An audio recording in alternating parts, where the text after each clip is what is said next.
Amigos, ¿cómo están? Bienvenidos. Aquí estamos ya listos para compartir con todos ustedes este Bitácora País, como siempre completamente en vivo para llevárselo bien, y los que nos ven en reposición igual le agradecemos que estén en contacto con nosotros. Ahí están nuestras redes sociales, ahí me ubican fácilmente en Twitter, en el Instagram, en Facebook, como Pablo M. Rivas. Ustedes también hoy vamos a, por el día de hoy, porque el teléfono del programa, con toda sinceridad no lo ubicamos, no sé dónde estaba, pero tenemos un teléfono ahí alternativo para que ustedes envíen su mensaje de texto. El día martes hubo cadena nacional y por lo tanto no pudimos sacar programa, y a mí me hace mucha falta la interacción con ustedes. Lo pudimos haber grabado, pero no quisimos hacerlo, y gracias a nuestros invitados aceptaron venir también el día de hoy. Y bueno, vamos a arrancar con el primero, que es Gustavo Hernández. Él es de Alternativa 1, dirigente político, una trayectoria importante en el país, en la política venezolana, pero bueno, tenemos que tocar el tema. Vienen elecciones el 20 de mayo, por supuesto vamos a analizar la situación del país como ya todas las conocemos y la vivimos cada día, pero bueno, hay un dilema grande de quienes dicen que no hay que ir a votar porque simplemente no están motivados, que el candidato presidencial no motiva, que la gente se siente engañada por un otro sector, y hay otros que dicen que sí. Y algunos dicen que, bueno, las encuestas, algunas encuestas, unas serias y otras un poquito menos serias, hablan de que si 60%, 70% de los venezolanos quieren votar, pero uno en su metro cuadrado mide algo, y a lo mejor en algunos casos, a mí no me dan los números de ese 60%, pero a lo mejor es en la zona en la que uno ¿sabes? En la zona en la que uno se desarrolla, que ese porcentaje de abstención es muy alto. Pero bueno, aquí está Gustavo Hernández. Gracias por acompañarnos, Gustavo, por estar aquí. No, gracias a ti por darme la oportunidad de hablar con tus usuarios y usuarias. Así es. Pero vamos a hablar rápido ahí en concreto, Gustavo. Hay que ir a elecciones. Claro, pero eso yo estoy absolutamente claro. Mira, si algún éxito ha tenido el gobierno, es precisamente descalificar al voto como herramienta de la ciudadanía, herramienta de cambio. O sea, cuando tú ves a Maduro decir, yo sé por quién votan, él no sabe por quién votan, porque eso no es posible con el sistema que tenemos. Pero él lo dice para asustar, para descalificar al voto, para decir eso no vale nada, ¿no? Y lo peor es que una parte de la oposición ha comprado ese discurso. Y efectivamente hay un significativo sector de los ciudadanos. ¿Pero lo ha comprado por ignorancia o por complicidad? No, yo creo que lo compra porque, digamos, no está en un plan democrático, yo creo. Una parte de la oposición cree que la salida a la crisis no es democrática. Y entonces, bueno, un poco se hace cómplice de esto, ¿no? Involuntariamente probablemente, ¿no? Pero lo cierto es que el gobierno no tiene manera de saber por quién se vota, y yo lo sé perfectamente porque lo he comprobado, ¿no? Y al mismo tiempo, digamos, no puede descalificar lo que es la herramienta fundamental del ciudadano, que es su opinión, que es su manera de cambiar las cosas, que es su voto. De manera que yo sí digo claramente que hay que salir a votar, que hay que defender al voto como una herramienta ciudadana, que hay que defender la posibilidad de cambio de una manera pacífica y democrática, y que eso es posible en la Venezuela de estos tiempos. A ver, Gustavo, pero sabes que también para eso también los candidatos tienen que motivar.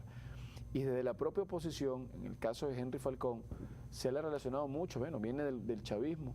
La gente mucho no confía de la oposición, dicen bueno, que es el candidato que seleccionó el chavismo. Inhabilitan a Enrique Capriles, inhabilitan al propio Leopoldo López, que eran, como decir, candidatos naturales de la oposición. Y bueno, la gente algún sector que no se siente identificado. ¿Cómo vender una imagen de un candidato opositor que no pueda motivar a la gente y que no le pueda generar confianza a un sector de la población? Bueno, mira, la campaña no ha comenzado, ¿no? Está por comenzar, seguramente en estos días comenzará. Ahora, contra los candidatos opositores ha habido una campaña desde el gobierno y desde sectores de la oposición brutal, ¿no? Es una campaña interesada por varias razones. Porque en primer lugar, si se consolida una de estas candidaturas, sería la nueva referencia de la oposición, ¿no? Y la MUD, que desde donde se ha tiroteado muchos de los esfuerzos distintos a ella, por supuesto estaría en una posición muy incómoda.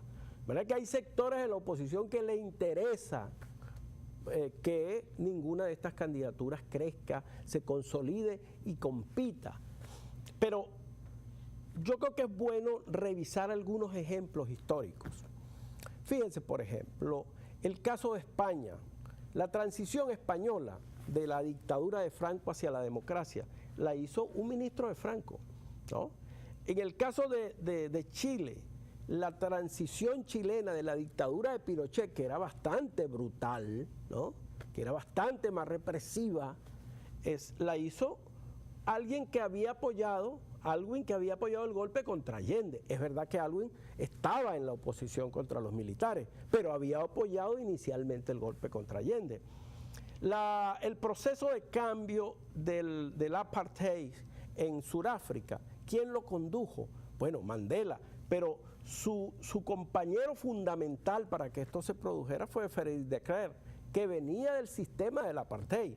De manera que la concepción esa de que solo unos puros que han estado siempre en el gobierno son los que van a cambiar las cosas es una cosa absolutamente errada, porque excluye al 60, al 65% de la población que en algún momento creyó en el proyecto. Bueno, yo te voy a confesar algo. Yo en un momento decía que, como pudo haber sucedido en Argentina, yo siento que el peronismo mutó.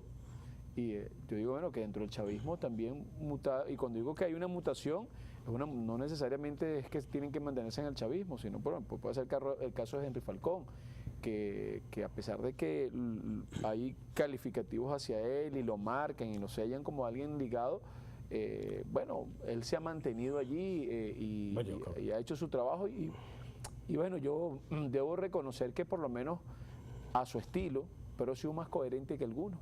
Pues claro, yo no creo que haya ninguna duda de que Henry Falcón es de la oposición, es absolutamente de la oposición desde hace mucho tiempo.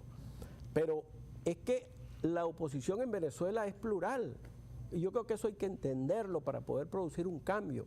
Aquí si no se produce un cambio en la oposición, nunca vamos a tener un nuevo gobierno. A ver, ese es el escenario de ir a elecciones. Yo te voy a poner dos escenarios más para comentarlo también, para que nos comentes. Uno, se va a elecciones, perfecto.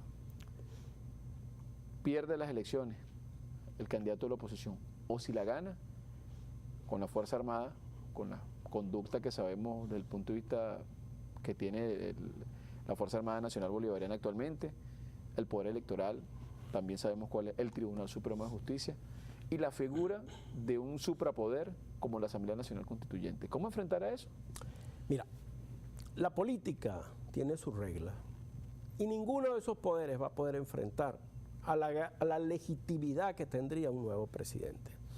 Y seguramente van a producirse cambios en las Fuerzas Armadas, donde hay, obviamente, porque si el 80% del país está inconforme, el 80% de las Fuerzas Armadas está inconforme, porque las Fuerzas Armadas no son de la luna, son también venezolanos, también van al mercado, también saben que los hospitales están colapsados, que los servicios no sirven, se le va la luz en su casa también, ¿no? De manera que eso a mí no me preocupa. Y el tema de la Asamblea Nacional Constituyente, con que el nuevo presidente convoque un referéndum pidiendo la opinión de la población sobre la Asamblea Nacional Constituyente es más que suficiente. De verdad que ese no es el problema.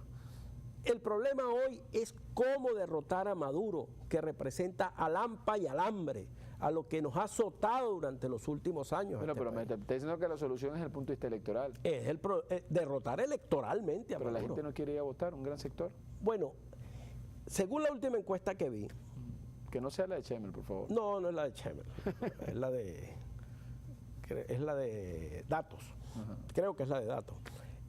El 41%, 42% estaba dispuesto a ir a votar, iba a votar. Y había un 35% que tenía dudas. Yo creo que la elección se gana si logramos convencer a ese 35% de ciudadanos de este país que la salida es que ellos vayan a votar. Fíjate, Gustavo, vamos a hacer una pausa. Cuando regresemos vamos a ver qué pasa si no se va a votar. Algunos dicen que bueno, que la solución para terminar de desenmascarar el gobierno a nivel internacional es no ir a votar. ¿Y qué tanto impacto puede tener lo internacional? Que aquí hay mucha gente que sueña con el tema internacional como que si, no sé, invasión, hablan de otras cosas. Y hay otros que son más irresponsables cuando hablan de guerra civil. Me parece un término demasiado dantesco y muy irresponsable a quienes a veces ven eso como algo futuro si aquí no se dan ciertas condiciones. Claro. Gustavo Hernández con nosotros, amigo.